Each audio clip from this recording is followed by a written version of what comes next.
Hallelujah. दूसरा कोरिन्थी की किताब 6वां अध्याय। तैयार हो जाओ। आप कितना बड़ा आशीष को तुम खो चुके हो, आज्ञा का पालन नहीं करने के कारण, आज्ञाकारी नहीं होने के कारण। अगर आप मेरी बात मत मानो, बाइबल में लिखी हुई बातों को मानो। पहला कोरिन्थी की किताब 14 वचन पढ़ेंगे, 6वां अध्याय।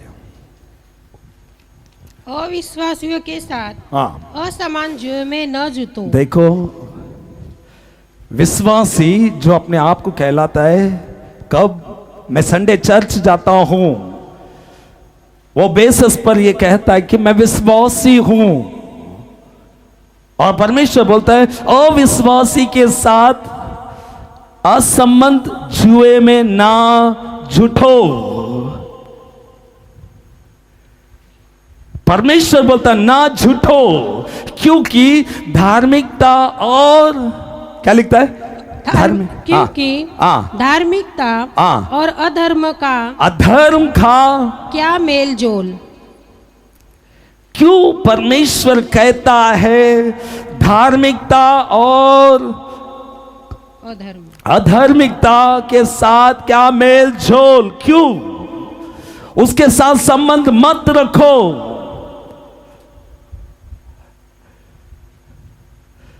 क्यों मालूम?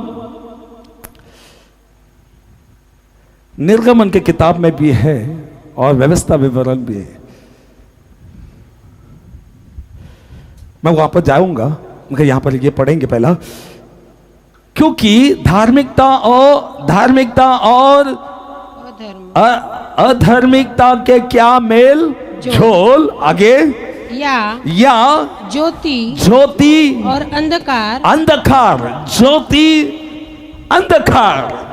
विश्वासी अविश्वासी के साथ क्या मेल झोल? अंधकार ज्योति हम बोलते हैं अपना है। अगर वो अंधकार है, निर्गमन की किताब निकालो, उसे पढ़ने की आवश्यकता है। 32 निर्गमन की किताब 32वां अध्याय।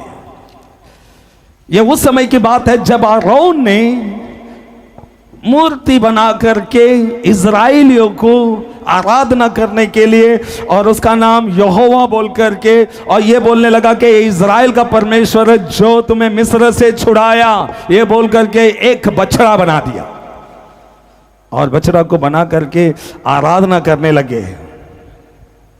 जब आराधना करने लगे, मूसा पहाड़ में से उतर आया, क्रोध भड़क उठा, और आरोन को कहा कि इस प्रजा को तूने गलत दिशा दिखाया।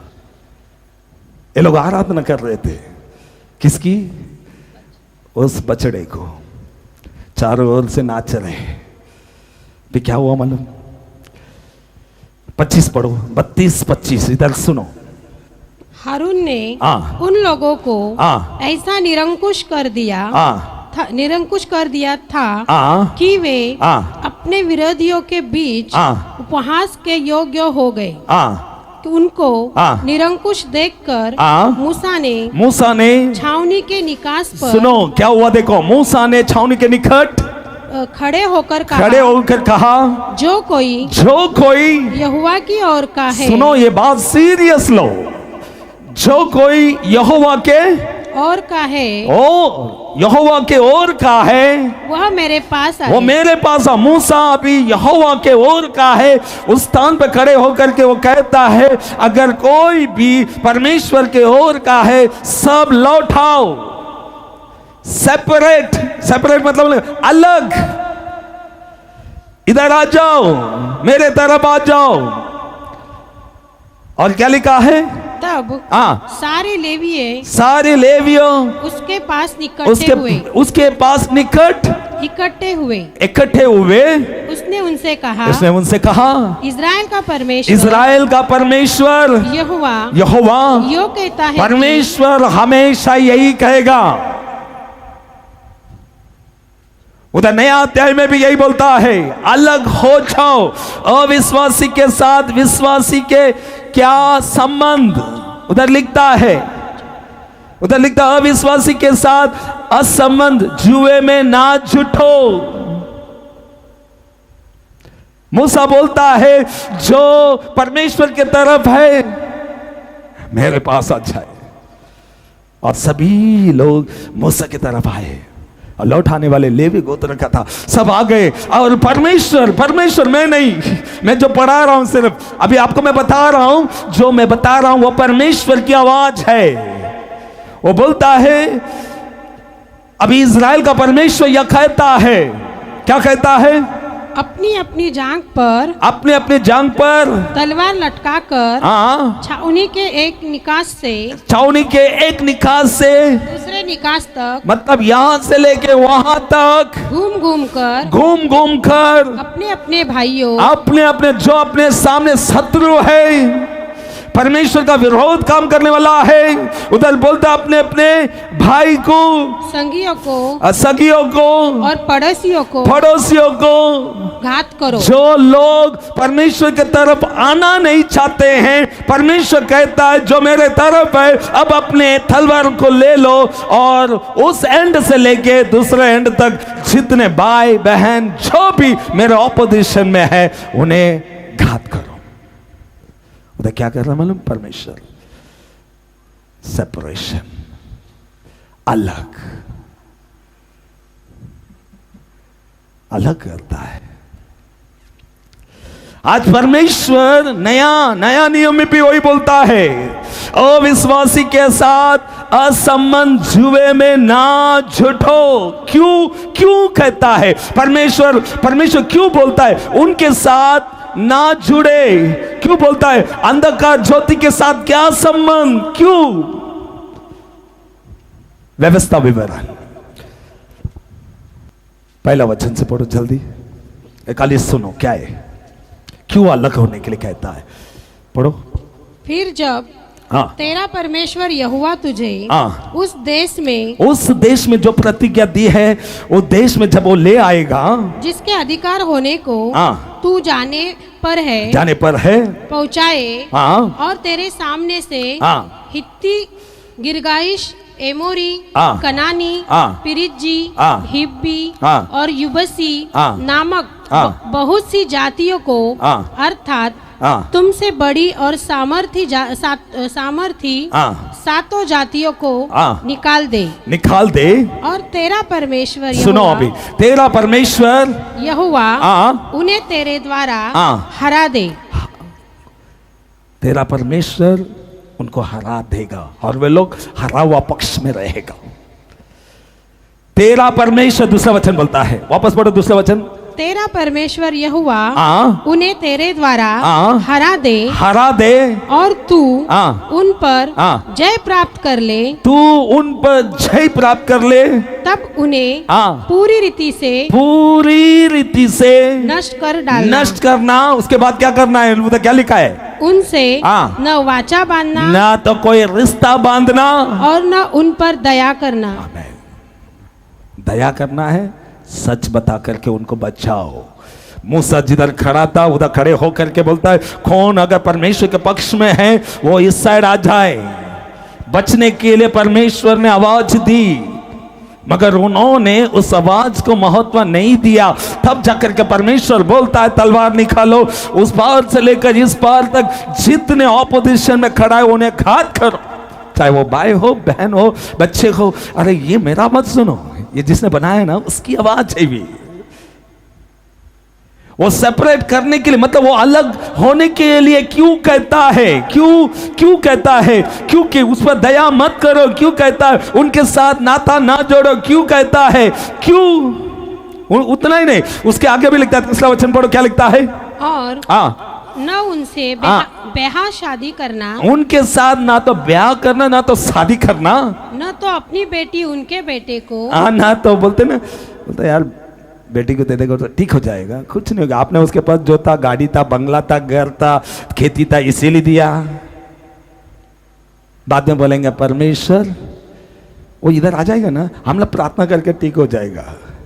अरे तुमने स्वयं यीशु को नहीं जाना तो उसको क्या ठीक करेगा तुम? इधर लिखता है स्पष्ट रीति से, ना तो उनके साथ कोई रिश्ता रखना। चौथा वचन, क्योंकि आपको अगर सवाल करना है ना, मुझको मालूम है ये संदेश आप सभी को बहकाएगा, मगर ये नहीं करने के कारण आप कितने बड़े पद को खोते हो, कितना बड़ा आशीष को खोते हो, वो मैं बता रहा हूं।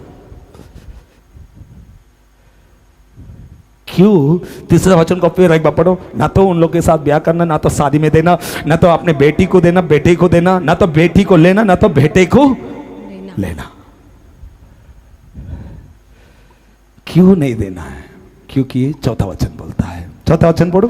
क्योंकि हाँ, वे तेरे वे तुमने बेटी लिया है, अपने बेटे को क्या करेगा? मेरे पीछे चलने से, मेरे रास्ते पे चलने से बहकाएगी।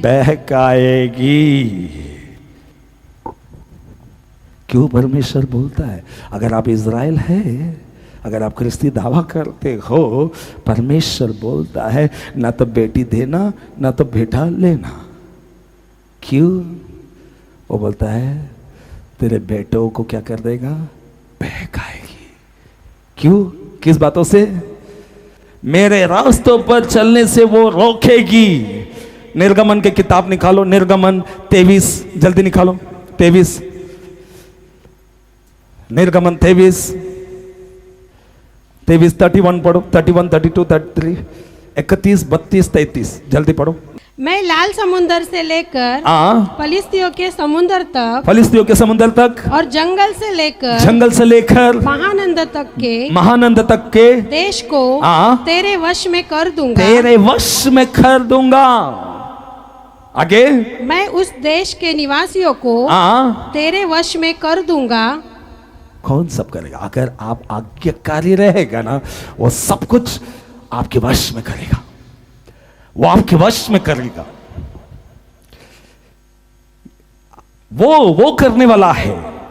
आगे, और तू उन्हें अपने सामने से बरम्बस निकालेगा। तू निरंतर उनको अपने हाथ से, वहां से उन्हें तुम्हारे सामने खड़ा ना रखेगा, उसे वहां से निकाल देगा।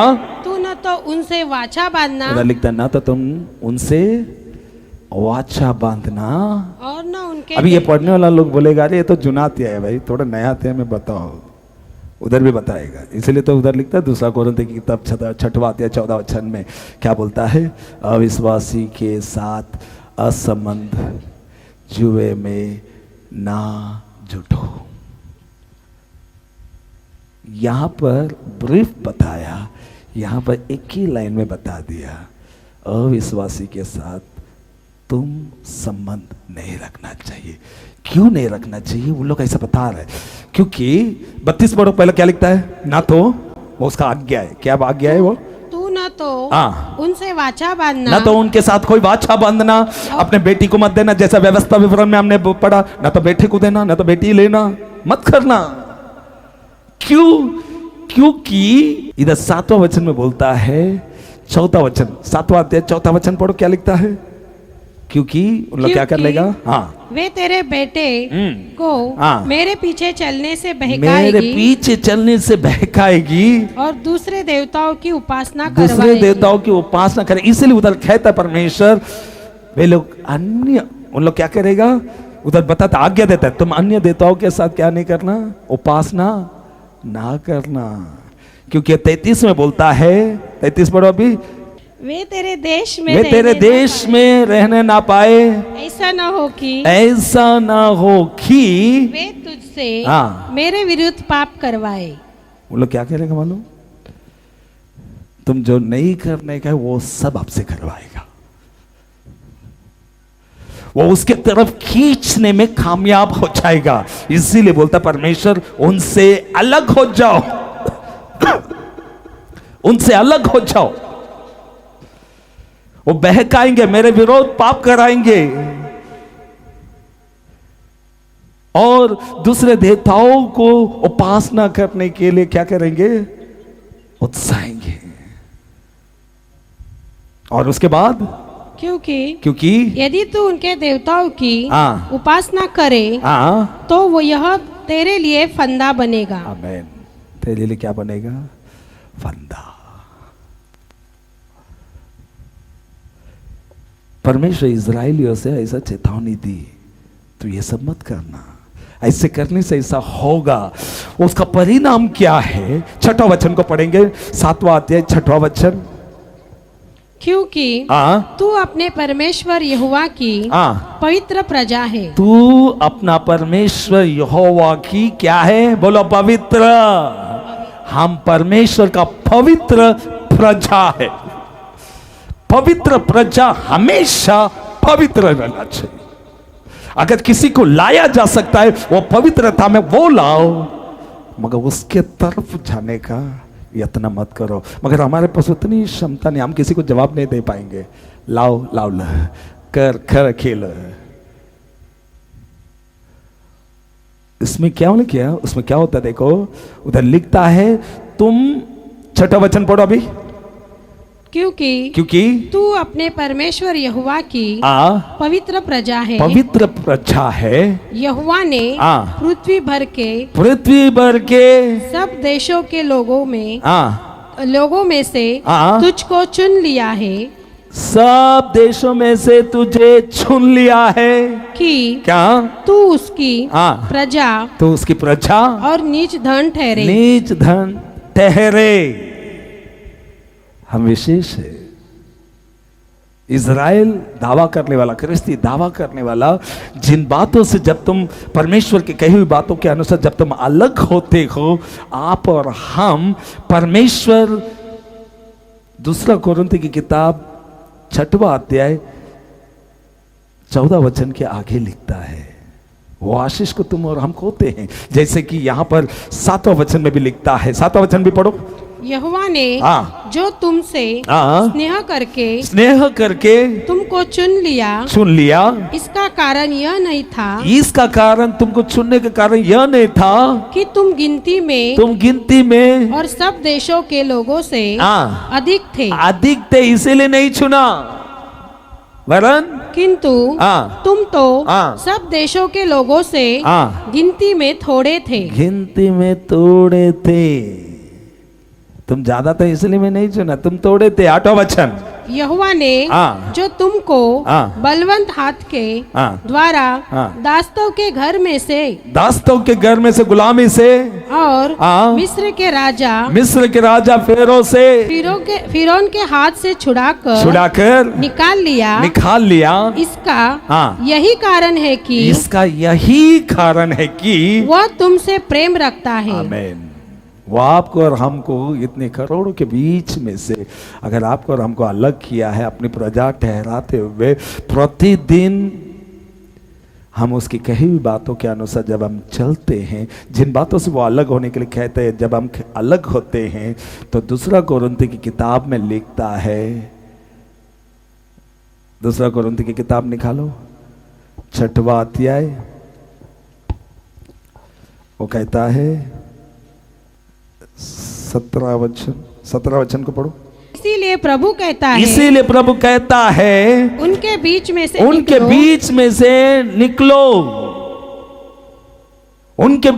से निकलो या उन्हें बचाओ, उनमें से निकलो।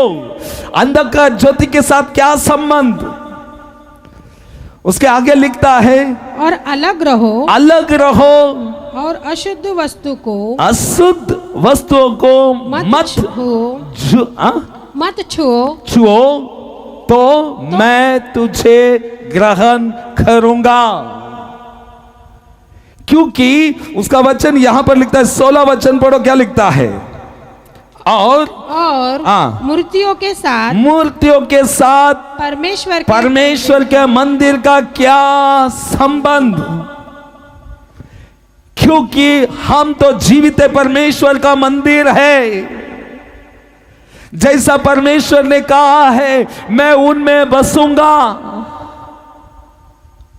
वायदा है। जैसा परमेश्वर इस्राएलियों को कहा, प्रतिज्ञा दी, वैसा तुमको और हमको परमेश्वर कहता है।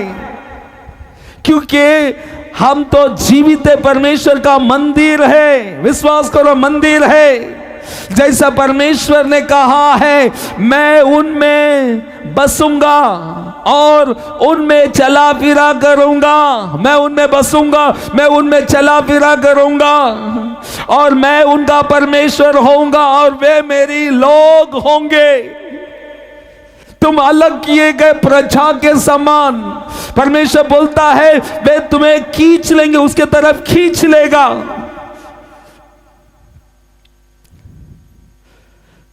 आप जब भक्ति करते हैं, प्रार्थना करते हैं, उनके साथ बैठो। वो व्यक्ति उसी के विषय में बातें करेगा। जो संसारिक है, संसारिक रीति से जीता है, संसारिक सोच रखता है, वो संसार की बातें आपको कहेगा। आप खींचे जाओगे। जो लोग प्रार्थना करते हैं उनके साथ बैठो, वो आपसे पूछेगा प्रार्थना किया क्या, प्रार्थना करेगा क्या, प्रार्थना करो, बहुत अच्छा लगता है, फायदा है। मगर यही संसारिक रीति से जीने वाला, उसके साथ बैठो, वो आपको उसके तरफ खींच लेगा। वो जैसा जीता हमारे अंदर ऐसा मन को पैदा करे, अरे उसके जैसा एक जीवन ये हासिल करना है। हमारे अंदर भक्ति नहीं बढ़ेगी, जो परमेश्वर से दूर ले जाने वाली वो काम अधिक बढ़ेगा।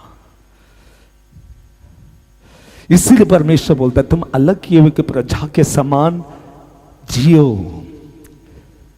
अविश्वासी के साथ तुम्हारा क्या संबंध, ज्योति और अंधकार के साथ क्या संबंध, परमेश्वर का भवन का और बलियाल के साथ क्या लगाओ, या विश्वासी के साथ अविश्वासी का क्या नाता, या मंदिर के साथ परमेश्वर का, मूर्ति के साथ परमेश्वर के मंदिर का क्या संबंध। क्यों कहता है? क्योंकि वो उसके तरफ खींच लेगा। आप उनकी तरफ बोलने लगोगे, आप उनके जैसा जीने की इच्छा करेगी। तुम अंबानी के साथ घूमेगा, तुम्हारा थिंकिंग क्या आएगा? बोलो, जवाब दो। अरे तुम अंबानी के साथ अगर घूमेगा, तुम क्या क्या सोच रखेगा? हाँ, पैसे वाले के साथ घूमेगा, इधर उधर गाड़ी में घूमने वाले के साथ घूमेगा, वो एक ही बोलेगा ये गाड़ी लेगा, वो गाड़ी लेगा। आपको भक्ति में बढ़ाएगा वो? परमेश्वर इसीलिए चाहता है कि तुम और हम उसकी प्रजा की तरह जिए। इसीलिए वो बोलता है इन सब चीजों से अलग हो जाओ। वो खींच लेगा, पावर है, लूसीफर के पास पावर है, आपको अलग करने में कामयाब हो जाएगा, भक्ति से दूर ले जाएगा, वचनों से दूर ले जाएगा। अगर उसके साथ संबंध बढ़ाओगे वो आपको दूर ले जाएगा। इसीलिए मूसा कहता है जो परमेश्वर के पक्ष के हो इस साइड आ जाओ, प्लीज कम। अभी जो लोग नहीं आना चाहता, अभी तुम करो, उठाओ, उन्हें घात करो। क्यों? वो भक्ति करने वाले सभी को क्या करेंगे? परमेश्वर से दूर ले जाएगा। मैं बड़ों से भी कहता हूं, अगर आप प्रार्थना करने वाले उन लोगों के साथ संगति रखोगे, आप प्रार्थना करने सीखोगे, आप प्रार्थना करने की इच्छा करोगे। परमेश्वर का बोला हुआ वो आशीष को तुम तब खोते हो जब तुम परमेश्वर का वचन को महत्व नहीं देते हो। जैसे इधर लिखता है मसीह, और बोलता है और मसीह का बलियाल के साथ ख्याल लगाओ, या विश्वासी के साथ अविश्वासी का क्या नाता, मूर्ति के साथ परमेश्वर का मंदिर का क्या संबंध। क्योंकि हम तो यीशु मसीह के लहू के जरिए खरीदा गया। शून्य से लेकर तूने मुझे, ये गौरव के साथ बोलना। जो जो जो जो स्तोत्र संहिता 20:7 में लिखता है घोड़ा और रथ पर भरोसा किया, उनकी हालत क्या होना चाहिए? आप सभी लोग बताइए। घोड़ा और रथ पर भरोसा करेगा, उनकी हालत क्या होना चाहिए? बताओ। डरने, ठीक है। तो आप लोग भी लगता हो ऑपोजिशन पार्टी, जो मेरा ऑपोजिशन जिसको मैं समझ रहा हूं आप वो पार्टी में है। जो घोड़ा और रथ के बारे में बात करता है उसका क्या हालत होना चाहिए? मैं हमेशा प्रार्थना करता हूं वे झुकना चाहिए। कितने लोग बोलते हो झुकना चाहिए? नहीं, ये तो झूठा आमीन है। ठीक है, ये तुम्हारा संबंध का ही नहीं, ये मेरा संबंध वाली बात है। मेरी प्रार्थना मैं कह रहा हूं, जो जबान बड़ी बातें करता है, घोड़ा और रथ पर भरोसा करता है, ये समझो कि मूसा परमेश्वर के पक्ष में खड़ा रह करके बोलता है, जो घोड़ा और रथ पर भरोसा करता है वो वहां पर है। जो परमेश्वर यहोवा पर भरोसा करे वो यहां पर आए। कितने लोग यहां पर आना चाहते हो? कुछ लोगों का टाटा मिल रहा है। टाटा, अय्या को टाटा, परमेश्वर को टाटा कर दिया। हम तो उधर जाएंगे, किसके पास? मिस्र देश में जाएंगे। परमेश्वर आ जाओ, आ जाओ, यात्रा में जाएंगे। इज़ाया की किताब निकालो, 30वां अध्याय, 30 पहला वचन को पढ़ो। यहोवा की यह वाणी है, हाय उन बलवा करने वाले लड़कों पर, हाय उन भलवा, रिबेलियस मतलब परमेश्वर का विरोध करने वाला वो लोग, हाय पर जो युक्ति को, परमेश्वर जो प्लान बनाना चाहता युक्ति को करते परंतु मेरी ओर से नहीं, मेरी ओर से प्लान नहीं लेकर के जाते हैं। मेरी ओर से वो युक्ति को लेकर के नहीं जाते। वाचा तो बांधते हैं परंतु मेरे आत्मा के सिखाए नहीं, मेरे आत्मा के सिखाए नहीं। और इस प्रकार पाप पर पाप बढ़ाते हैं। आमीन। तुम परमेश्वर के पास नहीं जाने के कारण तुम्हारे जीवन में क्या होता है? क्या? पाप पे पाप। और दूसरा देखिए 31, वो नहीं जाने के कारण, परमेश्वर के संगति में नहीं रहने के कारण, परमेश्वर जिन जिन लोगों से अलग होने के लिए कहता है, नहीं अलग होने के कारण हम क्या करते हैं? मल में क्या 30वां वचन में जैसा बोलता है, पहला वचन वापस पढ़ो, 30वां वचन पहला वचन, 30वां अध्याय पहला वचन। यहोवा की यह वाणी है, परमेश्वर यहोवा की यह वाणी है, सुनो, हाय उन बलवा करने वाले लड़कों को, लड़कों पर जो युक्ति तो करते हैं, प्लान तो बनाते हैं, परंतु मेरी ओर से नहीं। परमेश्वर का कंप्लेंट है, वो मेरी ओर से नहीं है। उन लोग प्लान करते हैं, that was not my plan, it is not according to my plan. मेरा प्लान के अनुसार है ही नहीं। तुम प्लान करते हो, युक्ति तो करते हो, मगर मेरे अनुसार नहीं। आगे वाचा तो बांधते, वाचा तो तुम बहुत सारे वाचा तो बांधते हो, परंतु मेरे आत्मा के सिखाए नहीं, मेरे आत्मा के सिखाए गए वो प्लान के अनुसार नहीं। इस कारण और इस प्रकार पाप पर पाप बढ़ाते हो। तुम अपने ऊपर पाप के ऊपर पाप करते रहते हो।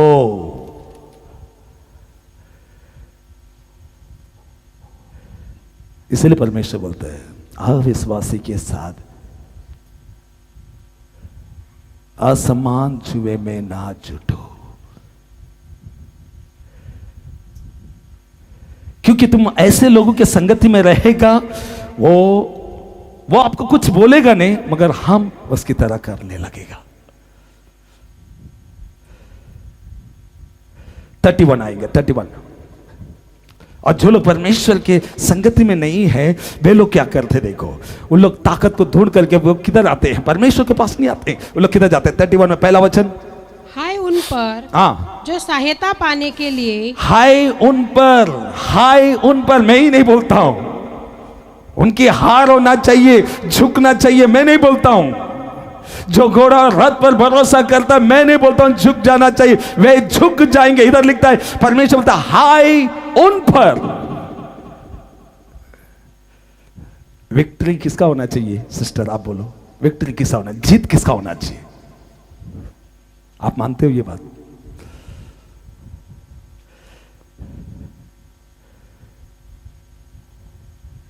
जीत किसका होना चाहिए? मैं दिल से बोलता हूं, यीशु का हमेशा जीत होना चाहिए। मगर आप इतना धैर्य के साथ भी नहीं बोलते हो। कितने लोग चाहते हैं यीशु का जीत होना चाहिए, उसका बोला हुआ वचन का पूरा होना चाहिए, घोड़ा और रथ झुकना चाहिए, परमेश्वर का वचन पूरा होना चाहिए। मेरा प्रार्थना सुनेगा ना कोई भी विश्वासी मुझे खड़ा नहीं रखेगा, क्योंकि यीशु का पक्ष में रहने वाला, उसका लहू का कीमत को जानने वाला, वो हमेशा चाहेगा मेरा ये देश में जो जो लोग प्लान कर रहा है ये सब असफल होना चाहिए, जो परमेश्वर का विरोध है। क्यों? मेरा परमेश्वर बोलता है मेरी युक्ति, 33वां अध्याय स्तोत्र संहिता में लिखता है, मेरी युक्ति सर्वदा बना रहेगा, बोलता है मेरा यीशु का झंडा एक दिन लहराएगा। तो अभी हमें क्यों बोल रहे हैं? क्यों?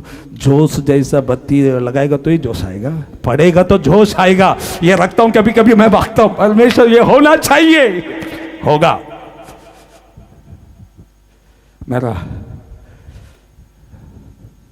मेरा माँ ने मेरे को ये रास्ता सिखाया, अभी उम्र हो गया, अगर नहीं सिखाया होता मैं नष्ट के तरफ होता। परमेश्वर ने मुझे बुद्धि दिया, बचाया। Hallelujah, hallelujah. इसीलिए मैं जब ये गीत गाता हूं ना, शून्य से लेकर तूने मुझे, आई मीन इट, मैं ये बात मानता हूं, शून्य से आपको, मेरे को ही नहीं, आपको भी उधर ही से निकाला है, उसने निकाला। अभी हम मिस्र की ताकत को ढूंढ करके भागेगा। किसका अपमान करते हो आप अगर कोई ताकत, घोड़ा, रथ पर भरोसा करके उसकी तारीफ करेगा, किसको पीठ दिखाते हो? जिसने लहू बहाया उसको तुम और हम क्या करते हैं? पीठ दिखाते हैं। इधर लिखता है हाय, 31 पहला वचन पढ़ो, क्या लिखता है? हाय उन पर जो सहायता पाने के लिए, जो मदद, सहायता, हेल्प, और वो भी किधर हेल्प पाने के लिए मिस्र को जाते हैं और हाँ घोड़ों का आसरा करते, घोड़ों का आसरा करके, जो रथों पर भरोसा करके, क्योंकि हाँ वे बहुत है, वे उधर, वो ताकत बहुत है, वो ताकत बहुत है।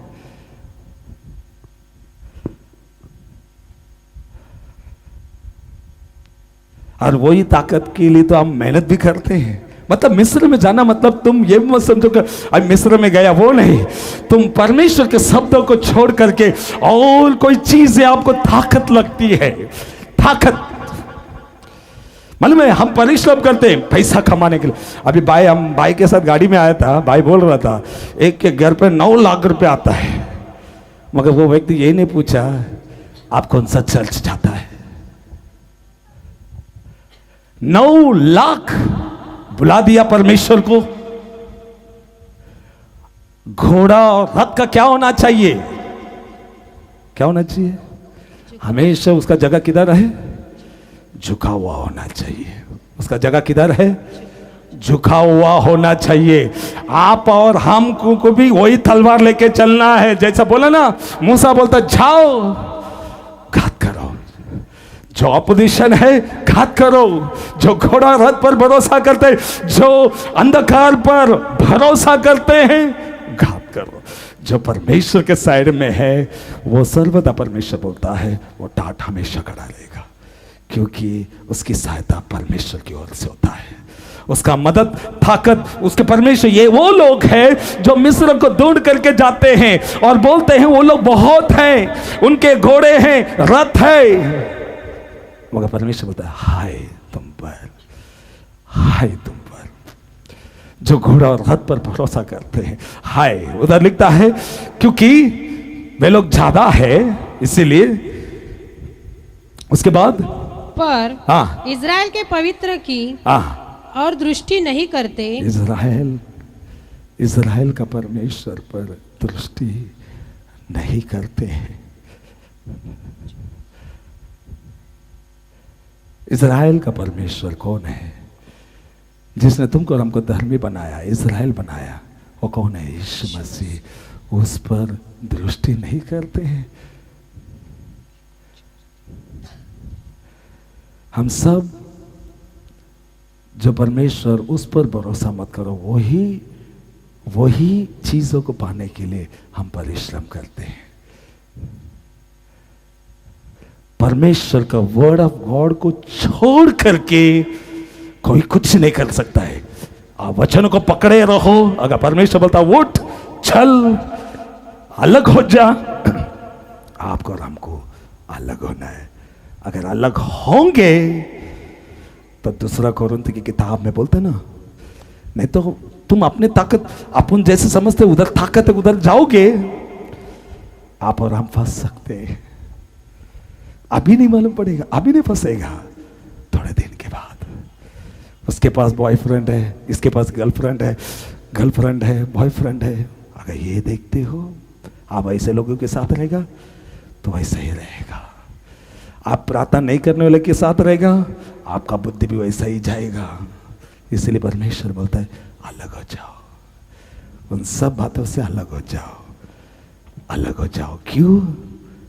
वो परमेश्वर के, उधर लिखता है दूसरा कोरिन्थ की किताब निकलो अभी उधर आप, जैसा परमेश्वर ने कहा है मैं उनमें बसूंगा और उनमें चला फिरा करूंगा, बसूंगा और चला फिरा करूंगा, ये आशीष को हम कहते हैं।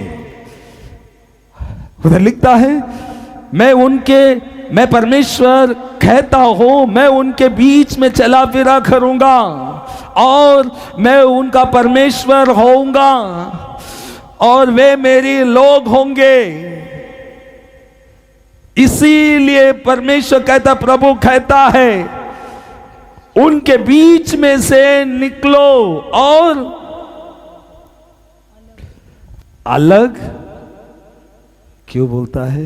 मैं तेरा परमेश्वर होना चाहता हूं, मैं तेरे बीच, यानी कि मैं चला फिरा करूंगा। मैं उधर लिखता है चला फिरा करूंगा और मैं तेरा परमेश्वर होऊंगा, वे मेरे लोग होंगे,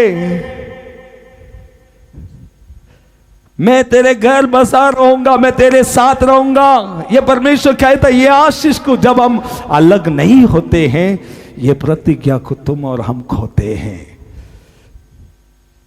ऐसे कितने लोगों का बायोग्राफी, अगर आप YouTube देखते हो, फेसबुक देखते हो, आप है ना किसी का इतिहास पढ़ो जिन्होंने सेवकाई की है, और अभी भी कई लोग हैं जो सेवकाई करते हैं, वो परमेश्वर के वचनों को लिए चलते हैं। जिन बातों से अलग होने के लिए कहते हैं उन बातों से अलग होते हैं। उनका परिणाम परमेश्वर बोलता है, हमने जो भी बोला हम क्या करेंगे, उनके ताकत को ढूंढता हुआ जाएंगे, अपनी युक्ति को पूरा करेंगे। हमारा युक्ति कभी कड़ा नहीं रहेगा, क्योंकि परमेश्वर बोलता है मेरी युक्ति सर्वदा बना रहेगा। आपका, हमारा, इस संसार का किसी का भी युक्ति पूरा नहीं होने वाला है। स्तोत्र संहिता 33 में लिखता है परमेश्वर का युक्ति सर्वदा। स्तोत्र संहिता, और एक छोटा सा वचन को पढ़ेंगे ना, स्तोत्र संहिता 33वां अध्याय, 33वां अध्याय 10वां वचन, 10 और 11 जल्दी पढ़ेंगे।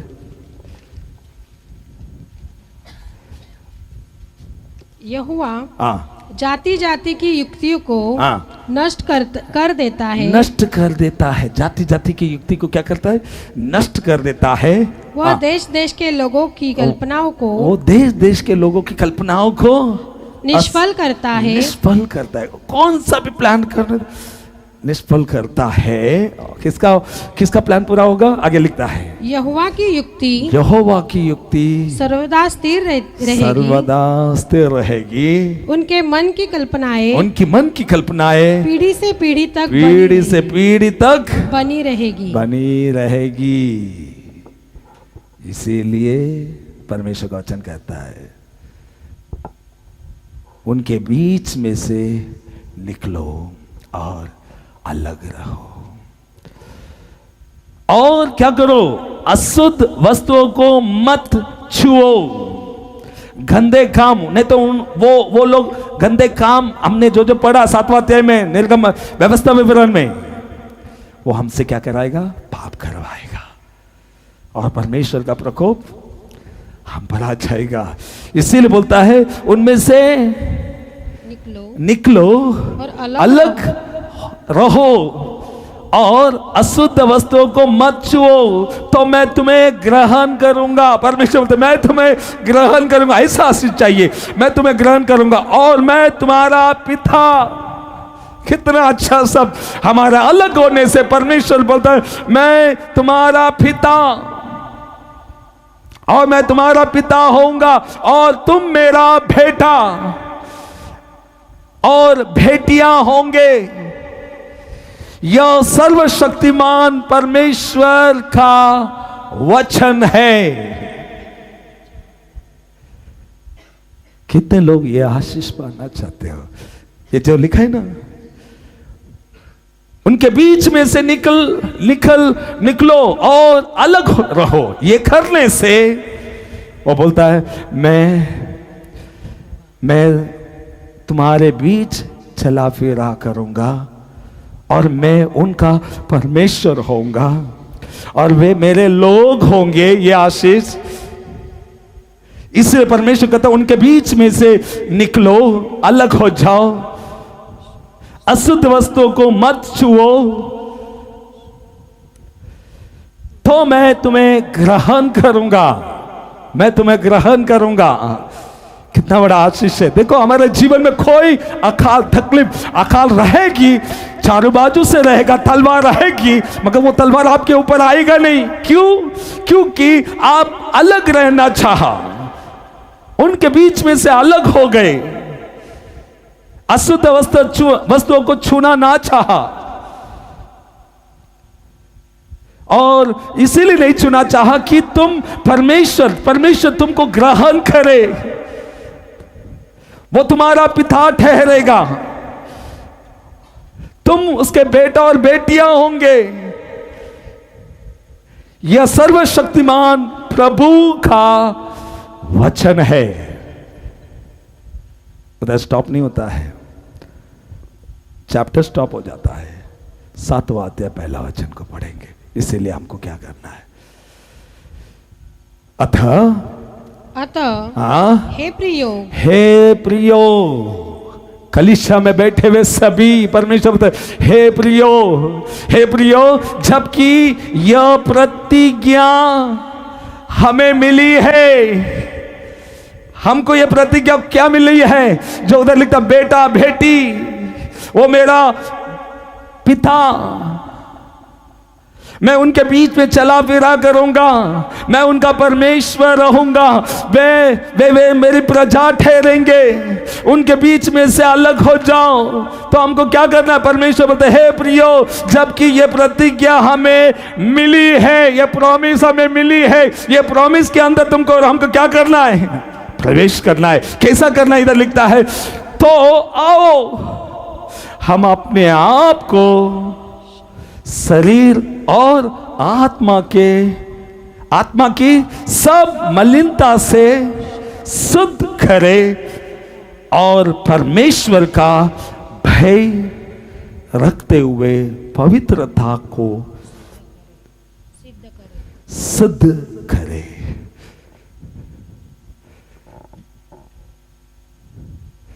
वो प्रतिज्ञा, ये लिखा हुआ केवल शब्द नहीं है। हवा जो है श्वास लेने से एक व्यक्ति को बचा सकता है, बचा करके रखता है। ये शरीर खराब नहीं होती है। जिस दिन ये श्वास बंद हो जाती है शरीर खराब होने लगता है, वो अपने काम करने लगता है। अगर एक हवा श्वास लेने से ये शरीर, ये हार्ट बीट सब चालू, अगर वो अपना काम अगर करता है तो परमेश्वर बोलता है हमें ये प्रतिज्ञा मिली है तो आओ। किसको आना है? हमको। तो आओ हमारा पुराना जीवन से निकल आओ। परमेश्वर जिन बातों से अलग कहता है उससे अलग हो जाओ। आओ हमारा फायदा है। आओ हम अपने आप को शरीर और आत्मा की सब मलिनता से शुद्ध करें। सब गंदा काम जो परमेश्वर कहता गंदा, अशुद्ध वस्तुओं को मत छुओ, उसमें से निकल आओ, उनके बीच में से हटो। क्यों?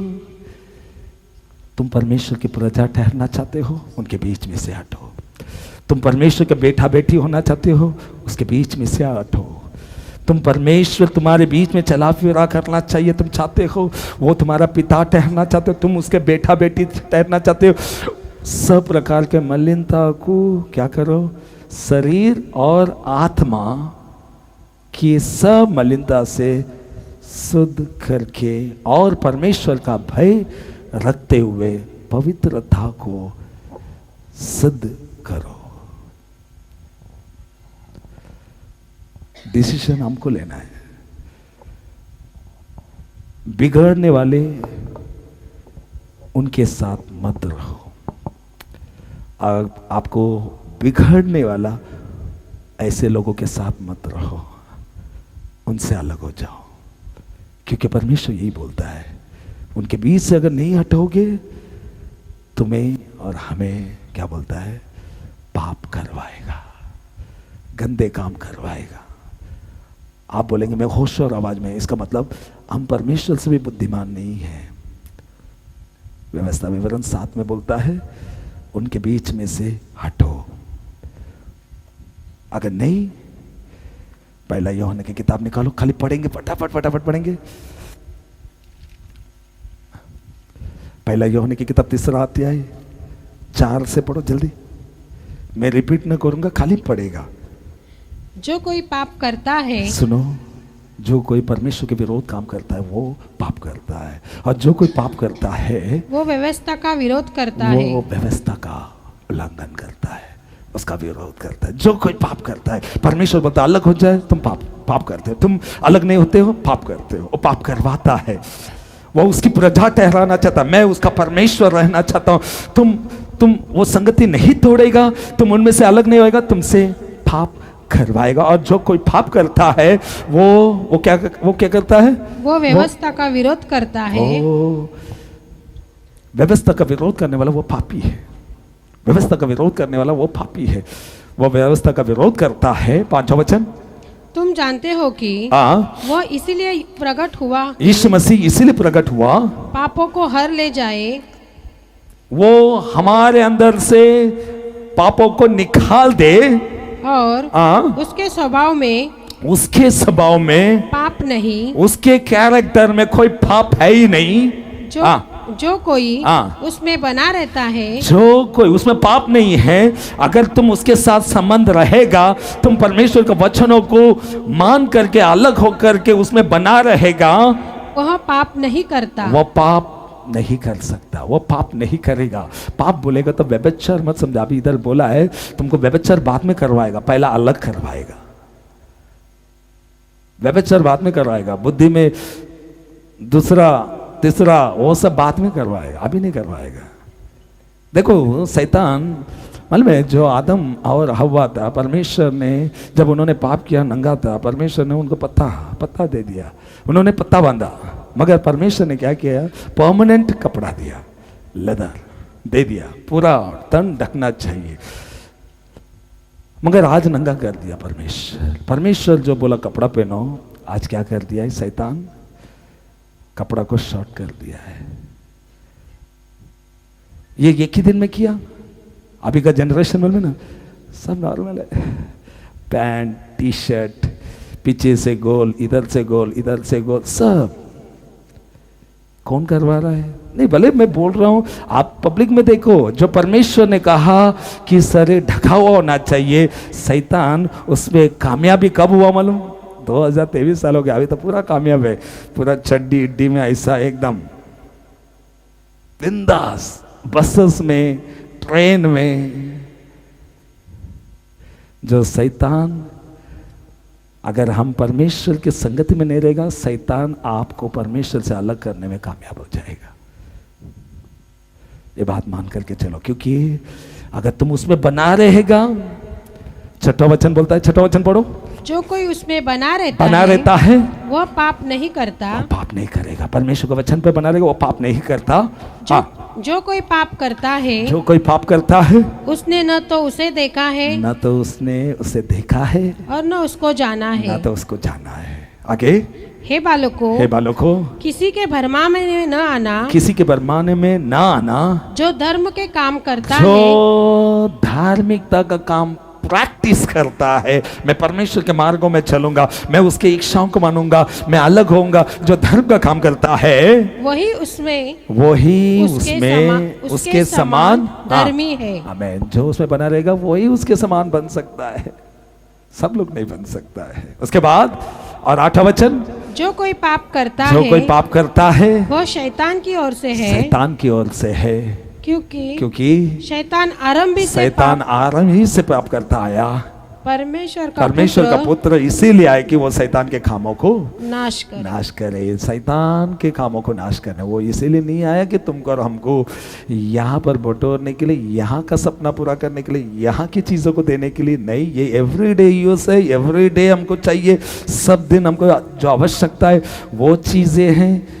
इस पर तुम अपना भविष्य को नहीं बना सकते हो। परमेश्वर जिन बातों से अलग होने के लिए कहता है, अलग होना है। जब तुम अलग होएगा पर वो परमेश्वर आपके बीच रहेगा, वो चला फिरा रहेगा, वो तुम्हारा परमेश्वर रहेगा, तुम उसके बेटे बेटियां रहोगे और वो तुम्हारे बीच में चला फिरा करेगा। वो बोलेगा अलग हो जाओ, तुम अलग होते हो। जब तुम अलग होते हो इसीलिए कि वो उसके अपनी प्रजा बेटा बेटी बनाना चाहता है, इसलिए अपने सारी मलिनता शरीर और आत्मा के अंदर जितनी गंदे काम है उसे निकाल फेंको, और निकाल फेंकने वाला उसकी प्रजा ठहरता है। हमें ये प्रतिज्ञा मिली है, इसीलिए सब गंदे काम निकाल फेंको। अगर नहीं फेंकते हो, बाइबल बोलता है अगर तुम उसमें बना रहता है वो पाप नहीं कर सकता। और मनुष्य के पुत्र इसलिए आया कि तुम और हम शैतान के कार्यों को नष्ट करने के लिए। यीशु मसीह इसलिए आए कि शैतान के कामों को नष्ट कर। मैं आपके बाइबल में वही मैं खोल के बताया। अगर रिवर्स करना है आप जा कर के घर पे पढ़ो, उसको मुख्यता दो। आप जो दिया गया उस प्रतिज्ञा को अगर नहीं खोना चाहते हो, संगति जिसके साथ नहीं होना चाहिए अलग करो, वो चाहे वो कोई भी हो, अलग करना पड़ेगा। नहीं, आज का तारीख लिख के रखो। अगर आप संगति छोड़ोगे करके अगर आज आप निर्णय लिया है तो बहुत अच्छा भविष्य रहेगा। नहीं तो 3 साल के बाद आप खुद मेरे सामने खड़ा रहोगे और बोलोगे मैंने लाइन खो दिया है। आप खो दोगे। मत बोलो मैं वैसा नहीं है, मैं ऐसा हो ही नहीं सकता। परमेश्वर से होशियार आप नहीं है। हमको ये दिया ये किताब ताकि तुम और हम वंचित ना करें, हम अपने आप को धोखा ना दें। अपने पास है रास्ता, आओ अपनी सारी मलिनताओं को निकाल कर फेंको, जिससे कि हम उस प्रतिज्ञा का वारिस हो सके। हालेलुया। हम सभी लोग आंखों को बंद करेंगे।